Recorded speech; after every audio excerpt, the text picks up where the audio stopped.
আমার আসামি সাবেক প্রধানমন্ত্রী শেখ হাসিনা পালিয়ে গিয়েছেন, এই জায়গাটা আমি দ্বিমত পোষণ করি। পালিয়ে যাওয়া কাকে বলে? কাউকে কারো সামনে থেকে না লুকিয়ে চাপিয়ে চোরের মতো তাকে পালিয়ে যাওয়া বলে। উনি লুকিয়েও যান নাই, আর উনি যেতে চানও নাই। এই দেশের প্রত্যেকটি মিডিয়া এবং প্রত্যেকটি ভিডিও কনফারেন্সে প্রত্যেকটা মানুষই দেখেছে যে উনি যেতে চাননি। উনি একথাও বলেছিলেন, আমাকে প্রয়োজনে এইখানে হত্যা করে এইখানেই কবর দাও, কিন্তু তারপরে যেতেন, ওনাকে যেতে বাধ্য করা হয়েছে, অর্থাৎ পালিয়ে গিয়েছেন। এই কথাটার সঙ্গে আমি দ্বিমত পোষণ করছি।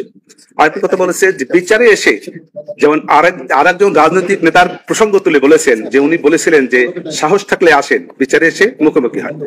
উনি যে কারণে বাংলাদেশে এসে তৎকালীন সময়ে বিচারে মুখোমুখি হননি, এই আজকের আমার আসামি ওই একই কারণেই বাংলাদেশে এসে বিচারের মুখোমুখি হচ্ছেন না। এটা হলো আমার ওপিনিয়ন। দ্বিতীয় হলো approver. Learned attorney general sir বলেছেন যে এই অ্যাপ্রুভার করে যে সাক্ষী দিয়েছেন সেটা আমার এগেইনস্টে।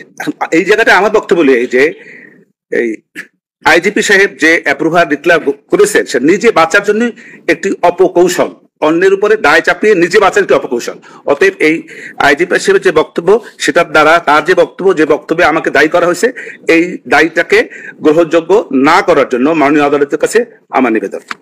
আরেকটি কথা, লার্নেড প্রসিকিউটর সাহেবের যে পুরো প্রজন্মকে একটা কথা বলেছেন যে আমার আসামিরা পুরো প্রজন্মকে নিঃশেষ করে দিয়েছেন বা দেওয়ার চেষ্টা করেছেন। একটি মানবতা বিরোধী অপরাধ হতে হলে একটি জাতি, একটি গোষ্ঠীকে, একটি সম্প্রদায়কে নিঃশেষ করার প্রচেষ্টা থাকতে হয়, সেটা এখানে ছিল না।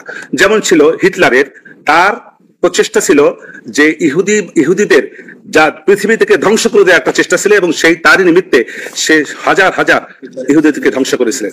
কিন্তু এই যে পুরো প্রজন্মকে ধ্বংস করার যে প্রক্রিয়ার কথা বলেছেন, এই মামলার সঙ্গে সেটা যায় না।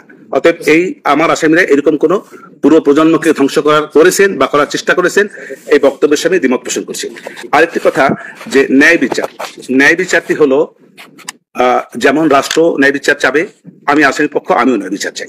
অতএব লার্নেড ট্রাইব্যুনালের কাছে, এই যে লর্ডশিপের কাছে আমার নিবেদন, আমিও চাই ন্যায় বিচার। আমিও মনে করি ন্যায় বিচার হলে আমার আসামি খালাস পাবে।